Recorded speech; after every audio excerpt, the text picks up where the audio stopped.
আসসালামু আলাইকুম, কেমন আছেন? আশা করি সবাই ভালো আছেন। প্রচণ্ড গরমের মধ্যে আম নিয়ে আসলাম। আমের জুস অনেক ভালো, কাঁচা আমের জুস তো খেতে অনেক ভালো।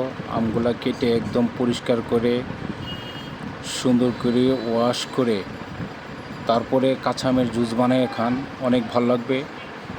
যাদের বাড়িতে কাঁচা আম আছে, কাঁচা আম সুন্দর করে কাইটা পরিষ্কার করে সুন্দর করে পানি দিয়ে ওয়াশ করে কাঁচা আমের জুস বানিয়ে ব্লেন্ড করে খাবেন, শরীর সবসময় ভালো থাকবে। সেই জন্য আজ আমি কাঁচা আম নিয়ে আসলাম। কাঁচা আম সুন্দর করে কাইটা একদম ব্লেন্ড করে আজকে জুস বানিয়ে খাবো। আসলে যতদিন কাঁচা আম আছে প্রতিদিনই খাবি। গরমের মধ্যে কাঁচা আমের জুস খেতে অসাধারণ, অনেক স্বাদ, আর শরীরের জন্য অনেক ভালো। শরীর সবসময় ঠান্ডা থাকে।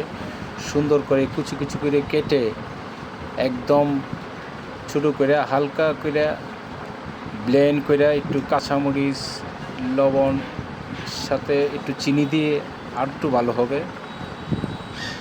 তো গাইস, যাদের বাড়িতে কাঁচা আম আছে এভাবে ব্লেন্ড করে প্রতিদিন খাবেন, অনেক ভালো লাগবে। এই প্রচণ্ড গরমের মধ্যে কাঁচা আমের জুস অসাধারণ। এই তো জুস তৈরি হয়ে গেল। তো গাইস, ভালো লাগলে লাইক কমেন্টস করবেন। Thank you.